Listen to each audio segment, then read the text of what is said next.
Hello 10th class students, welcome back. Today we are going to learn 6th lesson, Nation and Diversity. In this lesson you can see here there are 3 parts. My childhood, a plea for India. C. Unity in diversity in India. Let's focus on my childhood. Before that you can see a diagram here. A sadhu is playing along with Musliman. The sadhu is batting, the Musliman is keeping. This is symbol of communal harmony, diversity in India. So we have to be very unity in diversity. Now let's focus on my childhood, the childhood memories of Dr APJ Abdul Kalam. I was born into a middle class Tamil family in the island town of Rameswaram in erstwhile Madras state. నేను పూర్వపు మద్రాస్ స్టేట్లో అంటే మద్రాస్ రాష్ట్రంలో రామేశ్వరం అనబడేటటువంటి ద్వీపపు పట్టణంలో తమిళ్ ఫ్యామిలీలో ఒక మధ్యతరగతి కుటుంబంలో పుట్టాను అంటున్నారు అబ్దుల్ కలాం గారు. ఆయన తన బాల్యపు విశేషాలని ఇంకా మనతో చెప్తున్నారు, మనం విందాం. My father Jainulabdeen had neither much formal education nor much wealth. మా నాన్నగారు జైనులుబ్దీన్ గారికి మరీ అంత ఎక్కువ చదువు లేదు, సంపద లేదు. Despite these disadvantages he పోసెస్డ్ great innate wisdom and A true generosity of spirit. ఇటువంటి ఇబ్బందులు ఉన్నా సరే ఆయనకు మాత్రం ఏముండేదంటే ఒక గొప్ప పుట్టినప్పటి నుండి ఉన్నటువంటి జ్ఞానం, ఇన్నేట్ విజ్డమ్, అంతర్గత జ్ఞానం, ట్రూ జనరాసిటీ ఆఫ్ స్పిరిట్, చక్కని దాతృత్వం కలిగిన ఆత్మ, మంచి మనసు ఉండేది. He had an ideal helpmate in my mother Ashiamma. ఆయనకి మా అమ్మగారి రూపంలో, అషియమ్మ గారి రూపంలో ఒక మంచి సహాయం చేసే భాగస్వామి కూడా లభించారు. అంటే మా మా మదరు, మా అమ్మగారు మా నాన్నగారికి ఎప్పుడూ సహాయ సహకారాలు అందిస్తూ ఉండేవారు. I do not recall the exact number of people she fed every day, but I'm quite certain that far more outsiders ate with us all the members of our own family put together.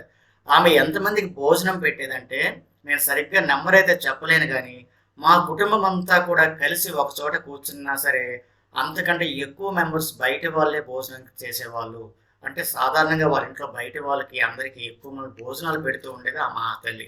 So ఈమెలోని ఈ గొప్పతనము, వాళ్ళ నాన్నగారిలో ఉండేటువంటి అంతర్గత జ్ఞానము, మంచి దాతృత్వం గల మనసు, ఇవన్నీ కూడా అబ్దుల్ కలాం గారిని ఒక గొప్ప మహానుభావుడుగా తీర్చిదిద్ది ఉంటాయి. సెకండ్ పారా చూడండి. I was one of the children, A short boy with rather undistinguished looks and born to tall handsome parents.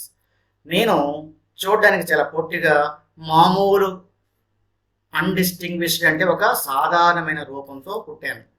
మా పేరెంట్స్ ఎలా ఉండేవారు? టాల్ అండ్ హ్యాండ్సమ్, పొడగర్లు, అలాగే అందమైన మా తల్లిదండ్రులకి నేను మాత్రం ఒక సాధారణమైన అబ్బాయిగా, పుట్టే అబ్బాయిగానే ఉండేవాడిని, కుమారుడిగా. We lived in our ancestral house, which was built in the middle of the 19th century.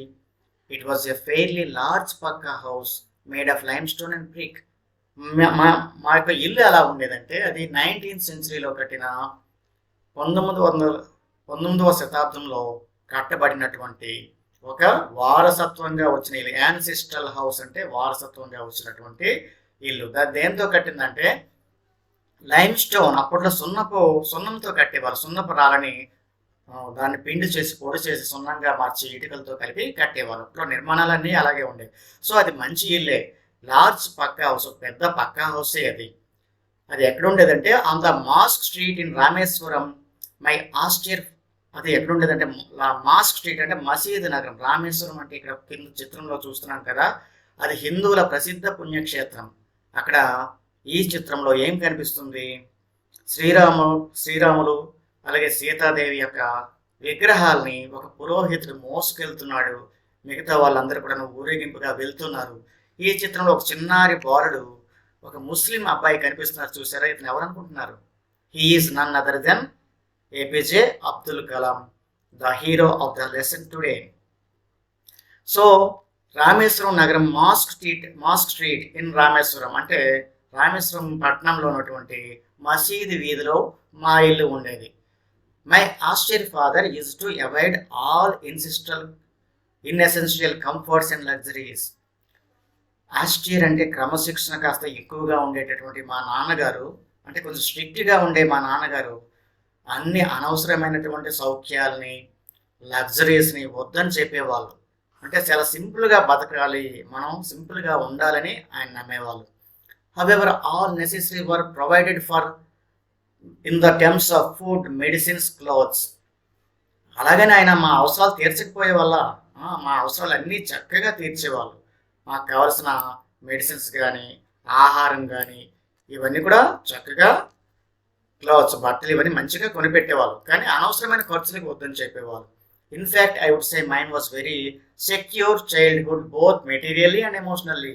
ఈ విధంగా చూస్తే నేను మాత్రం చెప్పగలను, నా బాల్యం అయితే ఒక సురక్షితమైన బాల్యం. సెక్యూర్, సురక్షితమైనటువంటి బాల్యమే. బోత్ మెటీరియల్లీ అంటే వస్తుపరంగా మరియు ఎమోషనల్లీ అంటే భావోద్వేగ పరంగా కూడాను నేను చాలా మంచి బాల్యాన్ని అనుభవించాను మా తల్లిదండ్రుల యొక్క సహకారంతో. నెక్స్ట్ పారాగ్రాఫ్లో the second world war broke out in 1939. 1939లో రెండవ ప్రపంచ యుద్ధం వచ్చింది. బ్రోక్ అవుట్ అంటే మొదలైంది. When I was 8 years old, అప్పుడు నా వయసు 8 years. For reasons I have never been able to understand, a sudden demand of tamarind seeds erupted in the market. నాకు అర్థం కాని విషయం ఏంటంటే అప్పుడు మార్కెట్లో సడన్గా చింత పిక్కల కోసం విపరీతమైన డిమాండ్ అనేది ఎగిసింది. ఎరప్టెడ్ అంటే ఒక్కసారి ఉవ్వెత్తున ఎగిసింది అనమాట. ఒకసారి ఆ డిమాండ్ ఏర్పడింది. ఎక్కడ చూసినా వ్యాపారులందరూ చింత పిక్కలు కొనడానికి ముందుకు వచ్చేవాళ్ళు. దానికి ఏంటి కారణమో నాకు ఇప్పటికీ తెలియదు. I used to collect the seeds and sell them to a provisional shop on Mosque Street. నేను చింతపిక్కలన్నీ ఏరుకొచ్చేవాడిని. వాటిని ఆ మసీదు వీధిలో వెళ్ళి ఆ వ్యాపారులకి, కిరాణా దుకాణాలు ఉంటాయి కదా, వాళ్ళకి అమ్మేవాడిని. A day's collection would fetch me the princely sum of one anna. ఒక రోజు నేను అంతా చింతపిక్కలు ఏరుకొస్తే దానివల్ల నాకు ఏంటి వచ్చేదంటే ప్రిన్స్లీ సమ్ అంటే కొంచెం తక్కువైనటువంటి అమౌంటే వచ్చేది. ఏంటిది? ఒక అణ అంటే రూపాయిలో 16వ వంతు. మనకి పావలా అంటే మీకు తెలుసా, రూపాయిలో 4వ భాగం. మరి పావలాలో మళ్ళీ 4వ భాగం అంటే రూపాయిలో 16వ భాగాన్ని అణ అనేవాళ్ళు. అంటే ఒక 34 సంవత్సరాల క్రితం అణాలు చలామణిలో ఉండేవన్నమాట. My brother in law Jalaluddin would tell me stories about war which I would later attempt to trace in headlines in Dinamani. మా బావ జలాలుద్దీన్ నాకు ఈ యుద్ధం కోసం రెండవ ప్రపంచ యుద్ధం కోసం కొన్ని కథలు చెప్పేవాడు, కొన్ని మాటలు చెప్పేవాడు. వాటిని నేను దినమణి అనే పత్రికలో వాటి యొక్క ట్రేసెస్ నేను చూసేవాడిని. వాటి యొక్క ప్రూఫ్, అతను చెప్పింది కరెక్టే అని నేను తెలుసుకునేవాడిని.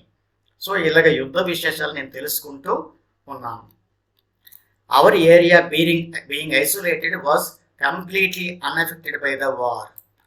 నిజానికి మేమున్నటువంటి ఈ రామేశ్వరం ప్రాంతం చాలా దూరంగా ఉంటుంది. ద్వీప ప్రాంతం కదా, చుట్టూ వాటర్ ఉండేటటువంటి ప్రాంతం.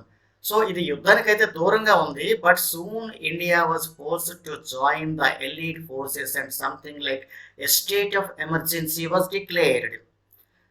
మాకు యుద్ధంతో సంబంధం లేకపోయినా సరే భారతదేశానికి యుద్ధంతో రిలేషన్ అయిపోయింది. ఎలా అంటే భారతదేశం అప్పుడు బ్రిటిష్ వారి పాలనలో ఉండేది కదా, బ్రిటిష్ వాళ్ళు మన దేశాన్ని ఆ యుద్ధంలో తమ కూటమి దళాల్లో చేర్చుకుని యుద్ధం చేయడానికి ఫోర్స్ చేశారు.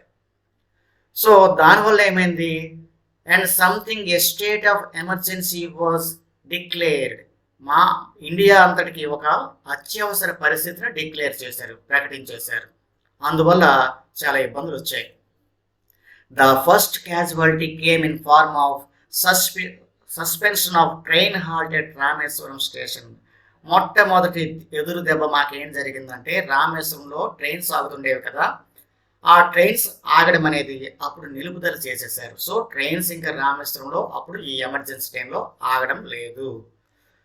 The news paper now late had to be bundled and throne out from the moving train on the Rameswaram road between Rameswaram and Dhanushkodi. చూడండి, మా రామేశ్వరం ప్రజలందరికీ న్యూస్ పేపర్ కావాలి కదా. ఆ న్యూస్ పేపర్లు అయితే ఇంతకుముందు రామేశ్వరం స్టేషన్లో బండిల్స్తో దించి పంచేవాళ్ళు.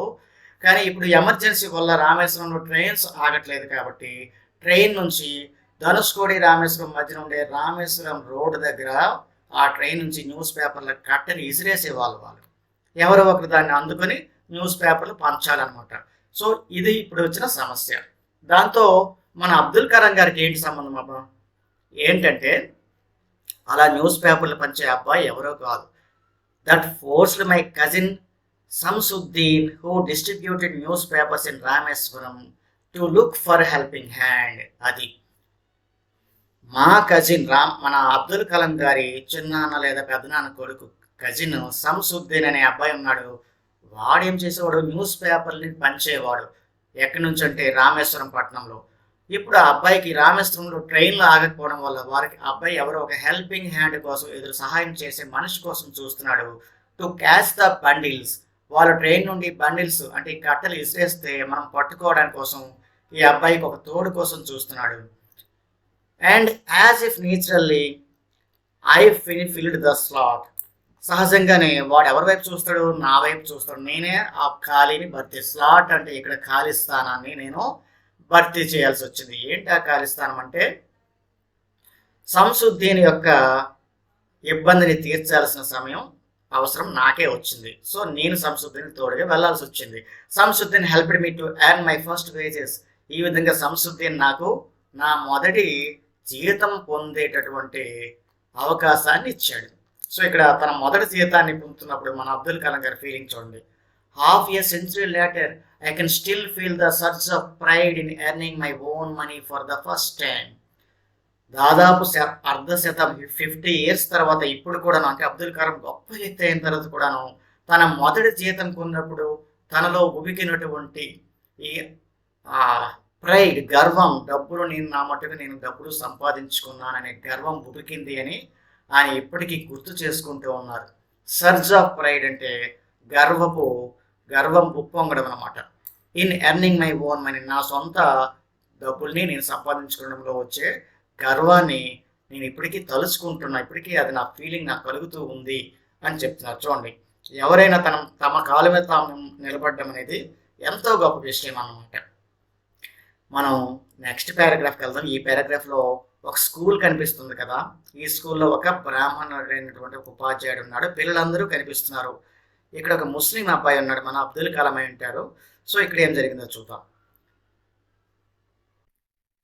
Every child is born with some inherited characteristics into a special socio-economic and emotional environment and trained in certain ways by figure of the authority.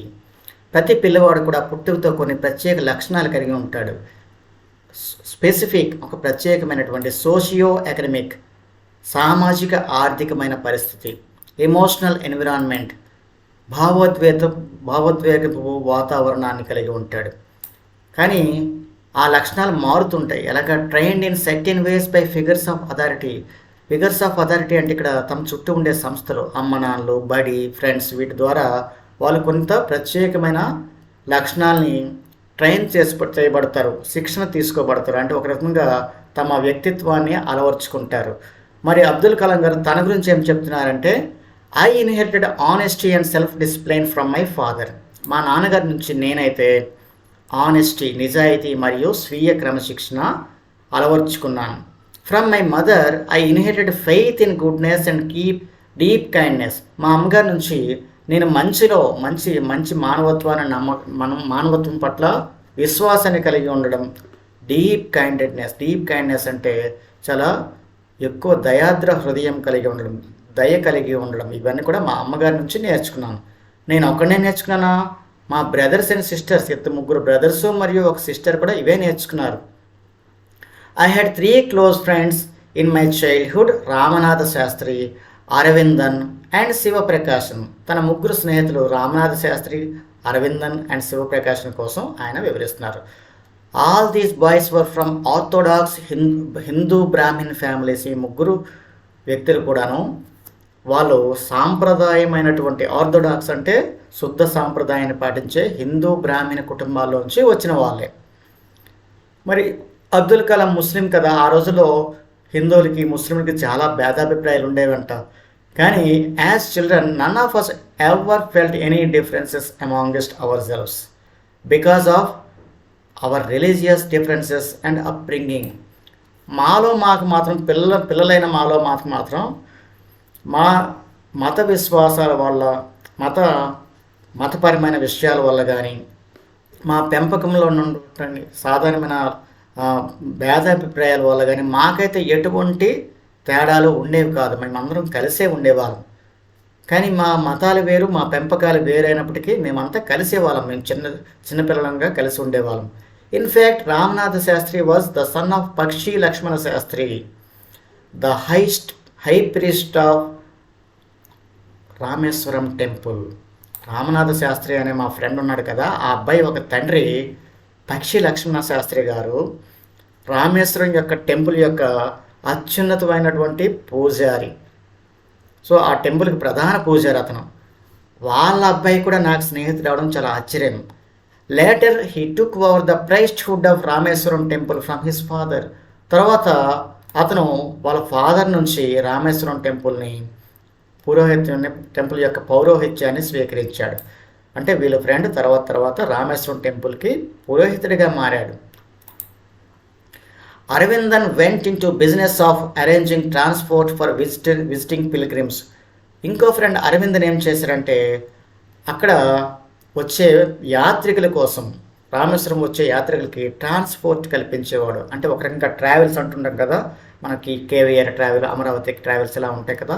అతను ఆ ట్రావెల్ బిజినెస్ చేశారు తర్వాత అరవిందన్ గారు. అలాగే శివప్రకాష్ని became catering contractor for Southern railways.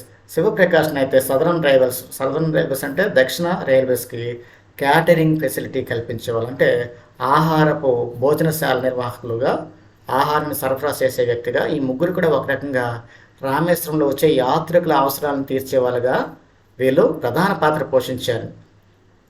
During the annual Shri Sitaram Kalyanam ceremony, our family used to arrange boats with a special platform for carrying idols of the Lord from the temple to marriage site situated in the middle of the pond called Ramatirtha, which was near our house. ఇక్కడ మన అబ్దుల్ కలాం గారి కుటుంబం ఈ రామేశ్వరం టెంపుల్లో ఉన్నటువంటి ప్రతి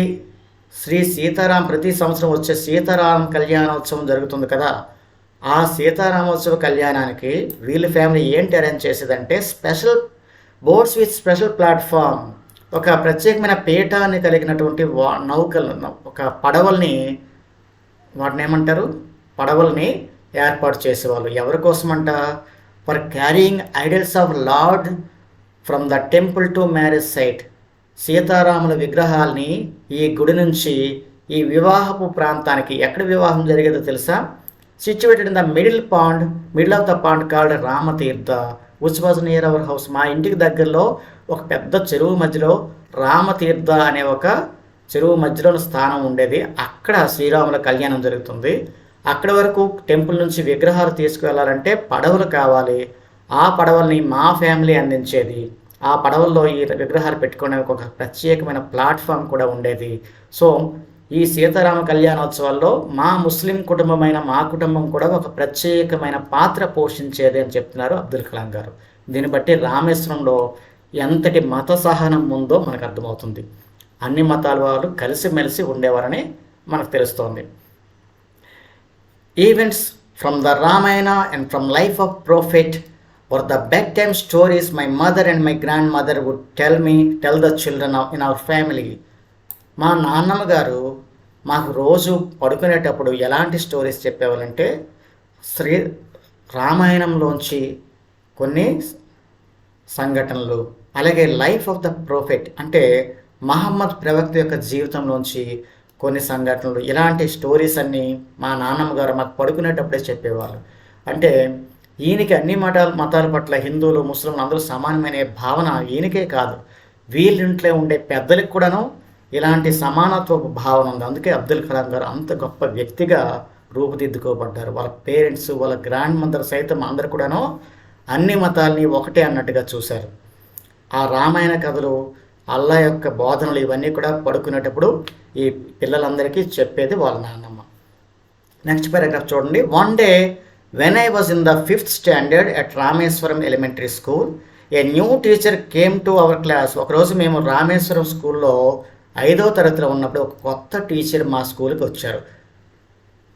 I used to wear a cap which marked me as Muslim and I was always sat in the front row next to Ramanath Shastri who wore the sacred thread. Sacred thread అంటే ఇక్కడ జంధ్యం. So నేను ఎక్కడ కూర్చునేవాడిని అంటే ఒక టోపీ పెట్టుకుని, ముస్లిం అని తెలియజేస్తూ ఉండేటటువంటి టోపీ పెట్టుకొని నేను ఫ్రంట్లో రామనాథ శాస్త్రి పక్కన కూర్చునేవాడిని. రామనాథ శాస్త్రి జంధ్యం వేసుకునేవాడు. అంటే ఒక రకంగా ఇక్కడ మనం చూడొచ్చు, ఈ పక్కన రామనాథ శాస్త్రి, ఈ అబ్బాయి కనిపిస్తున్నాడు కదా, జంధ్యం వేసుకున్న అబ్బాయి పక్కన మన అబ్దుల్ కలాం ఫ్రంట్లో కూర్చునే వాళ్ళు. ఈయన కొత్తగా వచ్చినటువంటి టీచర్.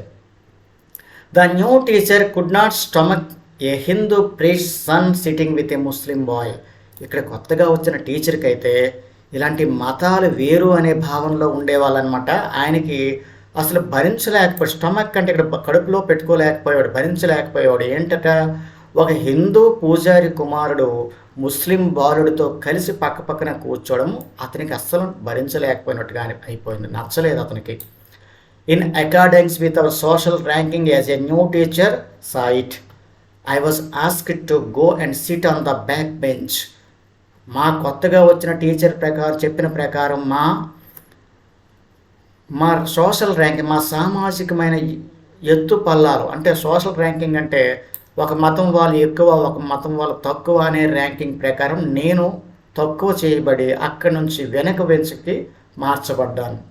సో వచ్చిన కొత్త టీచర్లో ఇలాంటి మత అసహనం అనేది కనిపించింది.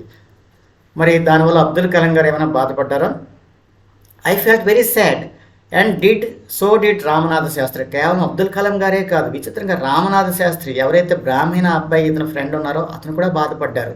He looked utterly down caste as a shifted to my seat in the last రో. పాపం రామనాథ శాస్త్రి అయితే చాలా దిగాలుగా బాధపడినట్టుగా కనిపించాడు.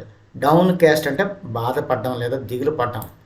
సో నేను లాస్ట్ బెంచ్లో కూర్చొని చూసి అతను చాలా బాధపడ్డాడు. The image of his weeping when I shifted to the last రో లెస్ట్ ఏ లాస్టింగ్ ఇంప్రెషన్ ఆన్ మీ.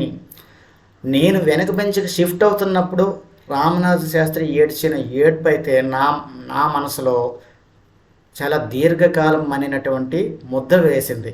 అంటే ఇప్పటికీ నాకు గుర్తుంది రామనాథ శాస్త్రి బాధపడటం. సో ఈ మతాలు, కులాలు, అడ్డుగోడలని పెద్దవాళ్ళకే కానీ పిల్లలకి ఏమాత్రం కాదు. పిల్లల దృష్టిలో అందరం ఒకటే. నాకు రామనాథ శాస్త్రికి ఎటువంటి భేదాభిప్రాయాలు మా మనసుల్లో లేవు అని చెప్తున్నారు అబ్దుల్ కలాం గారు. After school we went home and told our respective parents about the incident. మా ఇద్దరం ఇంటికి వెళ్ళి మా పేరెంట్స్కి జరిగిన విషయం చెప్పాము. లక్ష్మణ శాస్త్రి సమ్మన్డ్ ద టీచర్. లక్ష్మణ శాస్త్రి గారు అంటే రామనాథ శాస్త్రి వాళ్ళ ఫాదరు, ఎవరైతే రామేశ్వరం టెంపుల్ ప్రధాన పూజారి ఉన్నారో ఆయన ఆ టీచర్ని హాజరు కమ్మని ఆదేశించారు. సమ్మన్డ్ అంటే పిలిపించారు. అండ్ ఇన్ అవర్ ప్రెజెన్స్, మా సమక్షంలో ఉన్న ఇద్దరు పిల్లల సమక్షంలో told the teacher that he should not spread the poison of social inequality and communal intolerance in the minds of the innocent children. ఇక్కడ చూడండి ఎంత చక్కగా చెప్పారో. ఆయన యూ షుడ్ నాట్ స్ప్రెడ్, మీరు ఇలాంటి విషపు భావనలు వ్యాప్తి చేయకూడదు. సోషల్ ఇన్ఈక్వాలిటీ, సామాజిక అసమానతల్ని మీరు వ్యాప్తి చేయకూడదు. కమ్యూనల్ ఇంటాలరెన్స్, మత అసహనం, ఒక మతం ఎక్కువ ఒక మతం తక్కువ అనేటువంటి ఇలాంటి విషపు ఆలోచనల్ని ఇన్నోసెంట్ చిల్డ్రన్, అమాయకపు పిల్లల మదుల్లో మీరు చేరవేయకూడదు, వ్యాప్తి చేయకూడదు అని ఆయన గట్టిగా మందలించారు ఆ టీచర్ని. He bluntly asked the teacher to either apologise or quit the school and the island. ఆయన ఇంకా బ్లంట్గా అంటే మొండిగా ఏం చెప్పారంటే టీచర్తో, మీరు అయితే వీళ్ళని క్షమించమని అడగండి, అపాలజేషన్ అడగండి, లేదా quit the school and the island, ఈ పట్టణం, ఈ దీపపు పట్టణం వదిలి లేదా పాఠశాల వదిలి వెళ్ళిపోవాలి, లేదా వీళ్ళకి క్షమాపణ చెప్పాలి, మీరు చేసింది అంత తప్పు అని లక్ష్మణ శాస్త్రి గారు ఆ కొత్త టీచర్తో కరాఖండిగా చెప్పారనమాట. Not only did the teacher regret his behaviour but the strong sense of conviction Lakshmana Sastri conveyed ultimately reformed this young teacher. కేవలం ఆ టీచర్ గారు, కొత్తగా వచ్చిన టీచర్ గారు తను చేసిన పనికి రిగ్రెట్ అంటే పశ్చాత్తాపడమే కాకుండా స్ట్రాంగ్ సెన్స్ ఆఫ్ అంటే గట్టి భావన, గట్టి మన లక్ష్మణ శాస్త్రి గారిలో కనిపించినటువంటి దృఢ సంకల్పం ఏదైతే అన్ని మతాలు సమానమే అని ఆయన కన్వే చేయగలిగారో, ఆ చెప్పడం వల్ల కొత్త teacher ultimately reform this young teacher, తన ఆ కొత్త టీచర్ యొక్క వైఖరిలో ఎంతో మార్పు తీసుకొచ్చింది, ఆయన్ని సంస్కరించింది ఆయన మాట, లక్ష్మణ శాస్త్రి గారి మాట. సో ఇక్కడ ఈ పాఠంలో మనం ఏం తెలుసుకుంటున్నామంటే ఆ కాలంలో కూడా రామేశ్వరంలో ఉండేటువంటి ఈ ప్రజల్లో హిందువుల్లో ముస్లింలో ఎలాంటి ఐక్యతా భావాలు ఉండేవో మనకు తెలుస్తుంది. లక్ష్మణ శాస్త్రి ఇక్కడ అంత గొప్ప పూజారి అయినప్పటికీ ఆయన మత అసహనాన్ని అస్సలు టాలరేట్ చేయలేదన్నమాట. దాంతోపాటు ఆ కొత్త టీచర్ యొక్క స్వభావం కూడా మారిపోయింది. Next paragraph. On the whole, yes, the small society of Rameswaram was very rigid in terms of the segregation of different social groups. మొత్తానికి మా రామేశ్వరంలో ప్రజలందరూ ఎలా ఉండే సొసైటీ సమాజం ఎలా ఉండేదంటే చాలా గట్టిగా ఉండేది. ఇలాగా సామాజిక అసమానతల పట్ల చాలా దృఢమైన వైఖరితో ఉండేది. However my science teacher Sivasubramanian Iyer though an orthodox Brahmin with a very conservative wife was something of a rebel. ఇంకోసారి కోసం చెప్తున్న శివసుబ్రహ్మణ్య అయ్యర్ గారు అనే ఒక సైన్స్ టీచర్ గారు, ఆయన ఎలా ఉండేవాళ్ళంటే ఆయన ఒక ఆర్థోడాక్స్ బ్రాహ్మిన్, ఒక సాంప్రదాయ కుటుంబం బ్రాహ్మణ కుటుంబం నుండి వచ్చినప్పటికీ ఆయన భార్య చాలా కన్జర్వేటివ్గా ఉన్నప్పుడు, కన్జర్వేటివ్ అంటే కొత్తని మార్పుని అంగీకరించిన వారు, అంటే మంచి మడి కట్టుకునే వాళ్ళు అంటారు చూసారా, ఇటువంటి పాత సాంప్రదాయాన్ని స్ట్రిక్ట్గా ఫాలో అయ్యే భార్య ఆయనకు ఉన్నప్పటికీ was something of A rebel. ఆయన మాత్రం తిరుగుబాటు ఆలోచనలు కలిగి ఉండేవారు. ఎవరి పట్ల తిరుగుబాటు? మత అసహనం పట్ల, మత ఛాందసవాదం పట్ల తిరుగుబాటు కలిగి అన్ని మతాలు సమానం అని చెప్పే ప్రయత్నం చేసేవాళ్ళు అనమాట. He did his best to break social barriers so that people from varying backgrounds could mingle easily. ఆయన ఎప్పుడు ఏం ప్రయత్నించారంటే, ఆయన చేయగలిగినంతా ఏం చేశారంటే ఈ సామాజిక అడ్డంకుల్ని తొలగించడానికి, బ్యారియర్స్ అంటే అడ్డంకులు తొలగించి రకరకాల బ్యాక్గ్రౌండ్ నుంచి వచ్చిన ప్రజలందరూ కూడా కలిసిమెలిసి ఉండేటట్లు చెయ్యాలి అని ఆయన చేయని ప్రయత్నం లేదు. He used hours with me and would say, నాతో కొన్ని గంటల సేపు ఆయన గడిపేవారు. నాతో ఏం చెప్పేవారంటే, Kalam, I want to develop so that you are on par with the highly educated people of the big cities. నేను నిన్ను ఎంత అభివృద్ధి చేయాలనుకుంటానంటే కలాం, నీవు కూడాను పెద్ద పెద్ద నగరాల్లో ఉండే ఎక్కువ చదువుకునే ఉన్నత విద్యావంతులతో సమానంగా ఎదగాలి అని నిన్ను తయారు చేయాలని నేను అనుకుంటున్నాను అని ఆ సైన్స్ టీచర్ శివసుబ్రహ్మణ్యం అయ్యర్ కలాంతో చెప్పారనమాట. ఆన్ పార్ అంటే సరి సమానంగా, అంటే ఉన్నత విద్యావంతులతో సరి సమానంగా నిన్ను ఎదగనివ్వాలని కోరుకుంటున్నాను అని చెప్తున్నారు. ఇక్కడ చూడండి, శివసుబ్రహ్మణ్య అయ్యర్ గారి ఇల్లు మనకు కనిపిస్తుంది ఇక్కడ. ఆయన ఆ బ్రాహ్మణ సాంప్రదాయాలు పాటించే భార్య మన కలాం గారికి భోజనం వడ్డిస్తున్నట్టు కనిపిస్తున్నారు. విచిత్రంగా ఉంది కదా. ఆవిడ కలాం గారిని ఇంటికి రానివ్వడానికి ఇబ్బంది పడాలి కదా సాంప్రదాయాన్ని పాటించే బ్రాహ్మణ మహిళ. మరి ఏం జరిగిందో చూద్దామా. One day he invited me to his home for meal. ఒకరోజు ఆయన నన్ను తన ఇంటికి భోజనానికి పిలిచారు. His wife was horrified at the idea of a Muslim boy being invited to dine in her ritually pure kitchen. ఆమె ఒక్కసారి గాబరా పడింది. హర్రిఫైడ్ అంటే భయభ్రాంతులకు గురైంది. ఏంటని? ఒక ముస్లిం అబ్బాయి నా సాంప్రదాయమైన మడి ఆచారం పాటించేటటువంటి నా వంటగదిలోకి, రిచువల్లీ అంటే రకరకాల క్రతువులు అంటారు, హిందూ క్రతువులు, పరిశుభ్రమైన క్రతువులు పాటించే నా వంటగదిలోకి ముస్లిం అబ్బాయిని రాణించడమా అని ఆమె చాలా భయపడిపోయింది. She refuse to serve me in her kitchen. ఆమె అసలు ఒప్పుకోలేదు నన్ను ఆ వంటగదిలో భోజనం వడ్డించడానికి. ఆమె ఒప్పుకోలేదు. కానీ వాళ్ళ భర్త అయినటువంటి శివసుబ్రహ్మణ్య అయ్యర్ ఎలాంటి వ్యక్తి? ఆయన రెబల్, ఆయన తిరుగుబాటు చేసే తత్వం కలిగిన వ్యక్తి. మతం పట్ల తిరుగుబాటు ఉంది ఆయనకి. సో ఆయన ఏం చేశాడు? Was not perturbed. ఆయన ఎటువంటి డిస్టర్బ్ అవ్వలేదు. Nor did get any angry with his wife. తన భార్య పట్ల కోపాన్ని కూడా ప్రదర్శించలేదు. But instead served me with his own hands and sat down beside me to eat his meal. ఆయన తన సొంత చేతులతో నాకు భోజనం వడ్డించి ఆ భోజనం నాతో పాటుగా పక్కనే కూర్చుని తన భోజనాన్ని కూడా చేశారు. రెండు పనులు చేశారు ఒకేసారి. తన వంటగదిలో నాకు భోజనం వడ్డించారు, నాతో పాటు కూర్చొని కూడా తిన్నారు. His wife watched us from behind the kitchen door. వాళ్ళ భార్య అయితే వంటగది నుంచి, తలుపు చాటు నుంచి మమ్మల్ని గమనిస్తూనే ఉంది. అంటే ఆమెకి ఇష్టం లేదు అప్పటికి. I wondered whether she had observed any difference in the way I ate rice, drank water or cleaned the floor after meal. నాకు ఆశ్చర్యం అనిపించింది. ఆమె ఏం గమనిస్తుందబ్బా? నేను నా యొక్క భోజనం చేసే పద్ధతిని గమనిస్తుందా? ఎలా తింటున్నానో అలా గమనిస్తుందా? ఎలా నీరు త్రాగుతున్నానో గమనిస్తుందా? లేకపోతే భోజనం అయ్యాక నేను నా నా స్థానాన్ని ఎలా పరిశుభ్రం చేశానో అది గమనిస్తూ ఉందా? ఆమె ఏంటో మాత్రం నన్ను గమనిస్తున్నట్టుగా నాకు అనిపించింది. When I was leaving his house, Sivasubrahmanya Iyer invited me to join him for the dinner again the next weekend.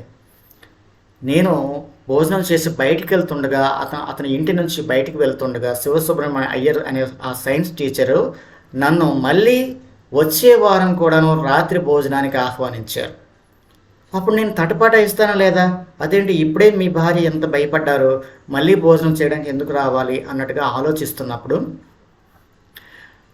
Observing my hesitation అంటే తడబాటు, తటపటాయింపు, ముందు వెనక అవ్వడం. సో నా హెజిటేషన్ గమనించి ఏం చెప్పారంటే, he told not to get upset, నువ్వేమీ దిగాలు పడకు, saying once you decide to change the system such problems have to be confronted.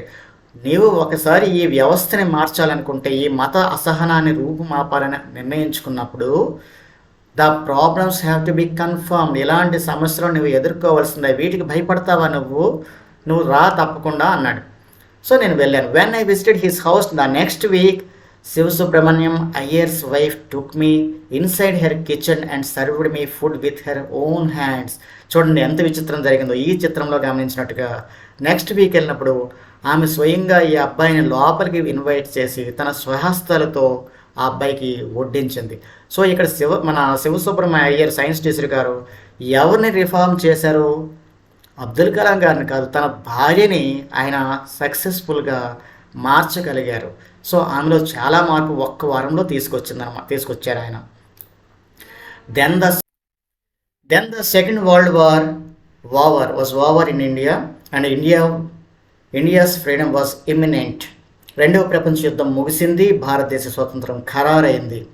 Imminent అంటే about to come. Indians will build their own India declared Gandhi గారు ప్రకటించేశారు, భారతీయులు తమ దేశాన్ని నిర్మించుకుంటారు. The whole country was filled with un unprecedented optimism. Unprecedented అంటే ఇంతకు ముందైనా లేనటువంటి గొప్ప ఆశాభావాన్ని భారతదేశం అంతా నింపుకుంది. I asked my father for permission to leave Rameswaram and study at the district headquarters in Ramanathapuram. నేను మా నాన్నగారిని పర్మిషన్ అడిగాను, నాన్న నేను రామేశ్వరం వదిలి చదువు కోసం మన జిల్లా కేంద్రమైనటువంటి రామనాథపురానికి వెళ్ళి చదువుకుంటానని చెప్పారు. He told me as if thinking allowed. ఆయన మనసులో ఆలోచించినట్టుగా బయటకు చెప్తూ ఉన్నారు, అంటే ఏదో ఆలోచనతో చెప్తున్నట్టుగా ఇలా చెప్పారు. Abul I know you have to go away to grow. నాకు తెలిసిన ఆయన నువ్వు బయటికి వెళ్ళి నిన్ను నువ్వు అభివృద్ధి చేసుకోవాలనుకుంటున్నావు. Does the seagull not fly across the sun alone without a nest. సముద్రపు పక్షి, సీగల్ అంటే సముద్రంపై ఎగిరే పక్షి.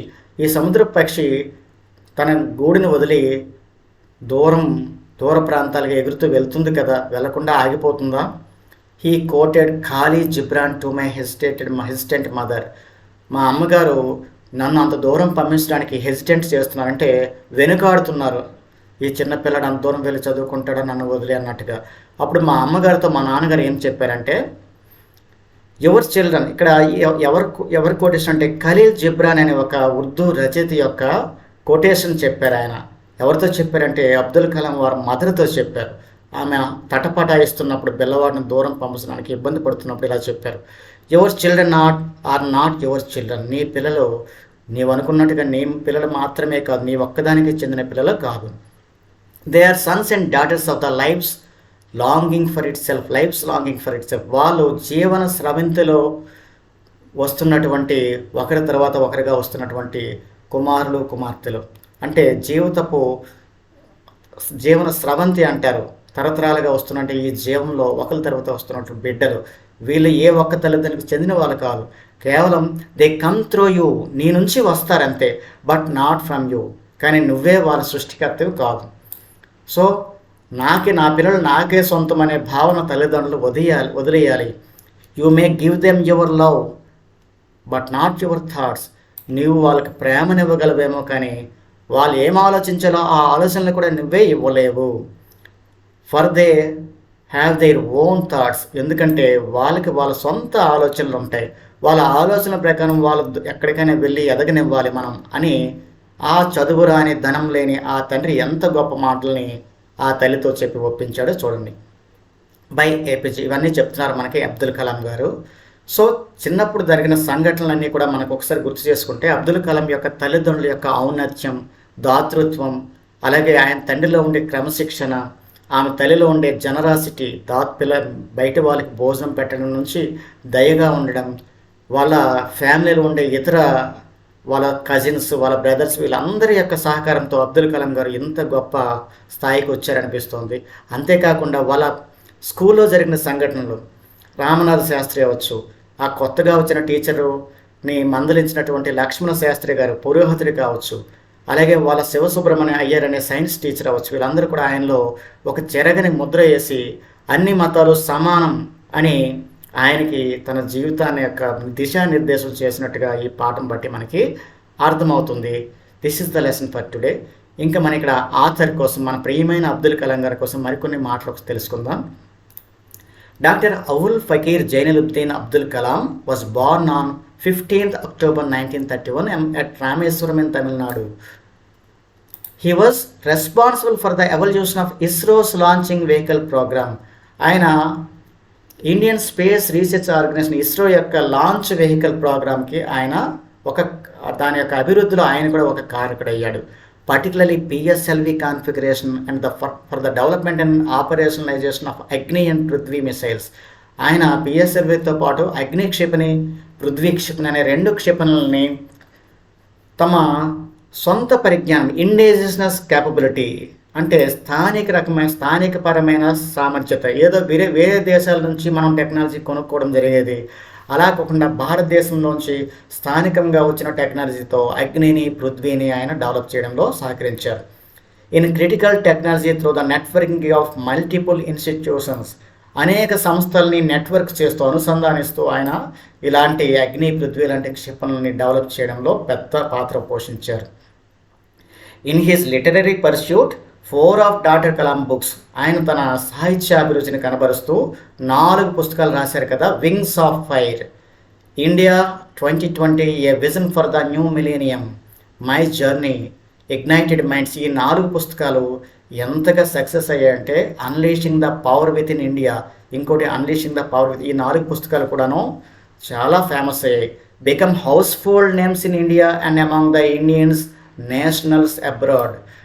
కేవలం భారతీయులనే కాకుండా వేరే దేశాల్లో ఉండే భారతీయులు కూడా ప్రతి ఇంట్లో కూడా ఈ పుస్తకాలు సర్వసాధారణమైపోయాయి. అంత బాగా సక్సెస్ అయ్యాయి. Doctor Kalam received honorary doctorates from 30 universities and institution. 30 డాక్టరేట్లు వివిధ యూనివర్సిటీల నుండి అందుకున్నారు అతను. He was awarded the coveted civilian awards, ఎంతో అత్యున్నతమైనటువంటి, అందరూ కోరుకున్నటువంటి పౌర పురస్కారాలు, పద్మభూషణ్, పద్మ విభూషణ్, అలాగే అన్నిటికంటే అత్యున్నత పురస్కారం హైయెస్ట్ సివిలియన్ అవార్డ్ భారతరత్న, ఇవన్నీ కూడా కలాం గారిని వరించాయి. అంతేకాకుండా ఆయన కలాం గారు became the 11th president of India on 25th July 2002. ఆయన మన భారతదేశానికి 11వ రాష్ట్రపతిగా కూడా ఎంపికై గొప్ప సేవలు అందించారు. అలాగే తన జీవితాంతం కూడా, రాష్ట్రపతి జీవితం అంతా కూడా ఆదర్శప్రాయంగా గడపడమే కాకుండా తన రాష్ట్రపతి నుంచి పదవి విరమణ పొందిన తర్వాత కూడాను అనేక కళాశాలలకు వెళ్ళి విద్యార్థుల్ని మోటివేట్ చేస్తూ చివరికి తన మృత్యువు కూడాను అలాంటి కార్యక్రమంలోని మృత్యు ఒడిలోకి ఆయన ఒదిగిపోయారు. అలాంటి గొప్ప వ్యక్తి మన doctor Abdul Kalam. Thank you children.